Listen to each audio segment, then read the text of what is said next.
Hey, good morning. My name is Bev. This is the Bev D Show, a little segment I'm doing here. I'm your host. Started a little thing back in 2018, and a lot of good things are happening with it. So I am making sure I get a message out today. We have, the show, it's titled, it talks about time and things like that and what we do with it, how we waste it. Got me to thinking about what we do with it, how productive are we, all sorts of good stuff like that. And if there's one of my demons that I battle with, and I do, it is time, and what am I doing with it? And we all had that, certainly have that reminder often and constant, but I know that I couldn't do this without speaking of, of course, the tragedy with Kobe Bryant. Now, I will not pretend to know everything about the game of basketball or the legend and legacy that he left beyond. I won't even pretend to know even enough about that to speak about the game and how great he was and everything. But it would take someone like myself to say, just by the news reports and everything that's coming through, is that this was somebody that was greatly admired. And it wasn't just for those talents that he showed.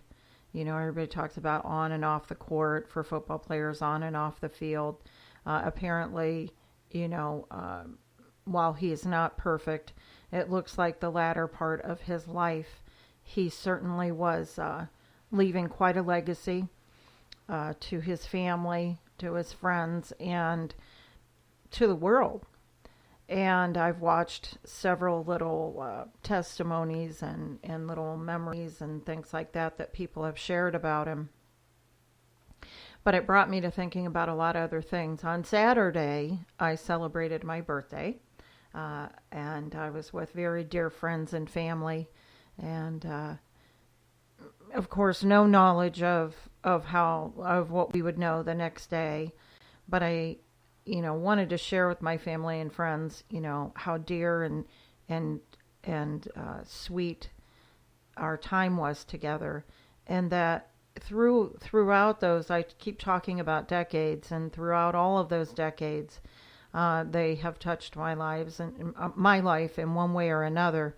And even though we may have argued, as family or friends, or had differences, they were the people that made me who I am today. And I wanted to be sure and thank them for that. On the next day, I was on my way to a service for a high school friend that had passed away last year, and I was very close with his wife, now widow, while we were in school, and we shared a lot of laughs and tears, and it was just one of those special friendships. And I always say, Facebook, it's either the death of us or the best of us, but it really has drawn some very dear old friends like that, connected us and made it so that we could be in touch. And I certainly wanted to go to this service. And while I was at the service, of course, their children got up, my friend got up, and they all had words to share about Randy. And I'm standing there, and I've really been faced with this thing called time, and how precious it is, and that it really is the one thing you can't get back. And I read a statistic or a fact recently that talked about our odds of being here and being born, first of all, are much less than our odds are of being not. They are much greater to not be here. I want to make sure I say that clearly. So what do we do with a fact like that?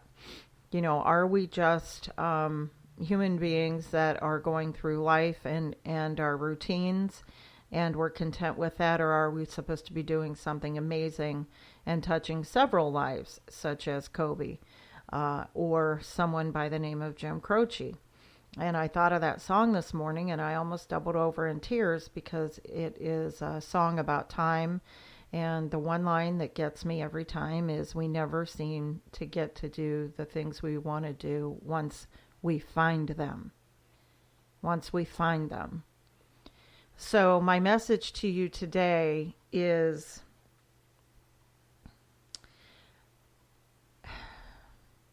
I get so choked up over that line.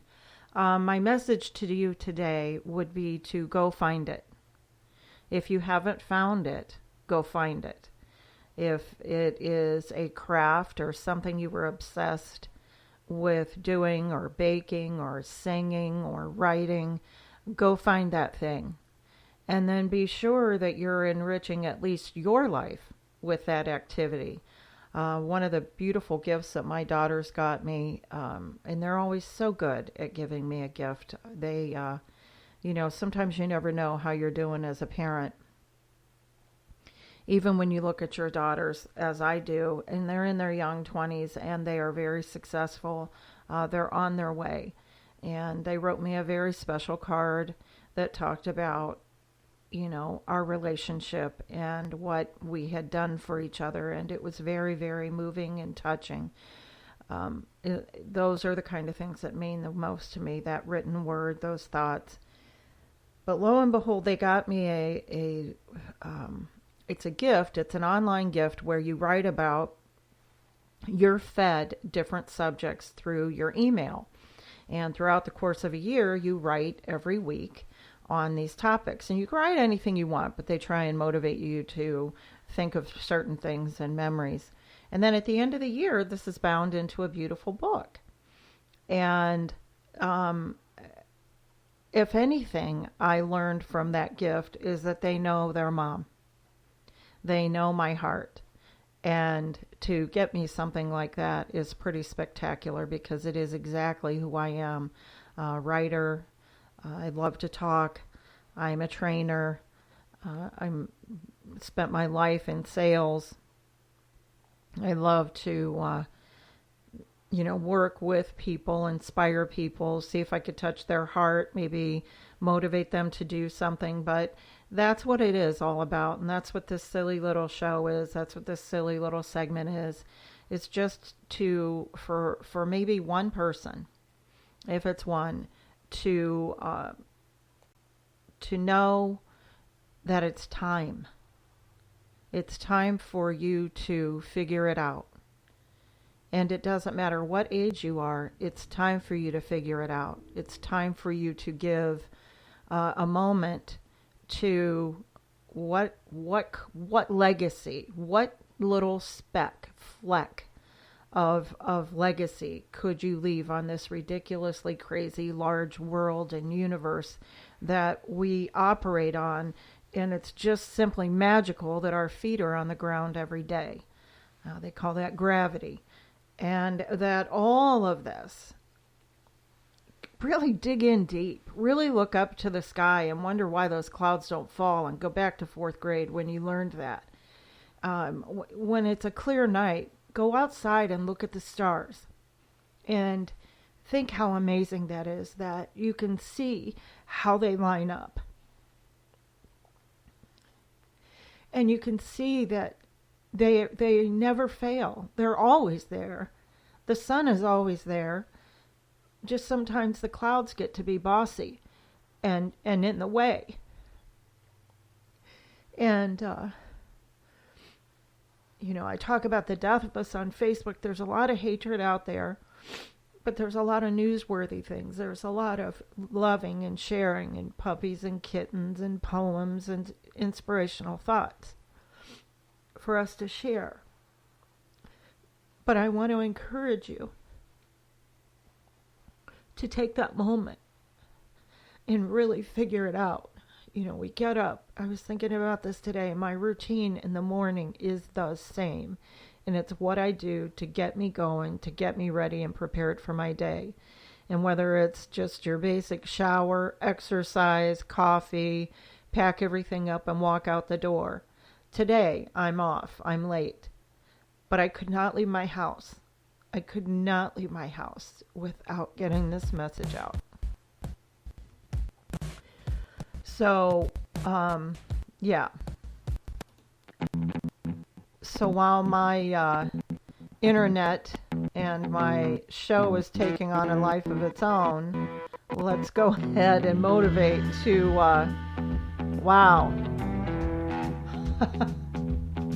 I guess it was telling me to get on the road. Oh man, I was crying. Got to get it together here, pull it together. My makeup actually looked good today, so I will say this. Excuse me. I highly encourage you to get the sound ready on this damn thing. But I encourage you to find that thing. And if you're afraid to do it, and it's for the greater good, and if it's a technical issue, by all means get that fixed. But find that thing. You know, it's time. It's time for you to do that. And so be courageous enough to do that thing. And if you're feeling lonely out there and you think nobody loves you, I do. Have a great day. This is Bev. This is the Bev D Show. Bye.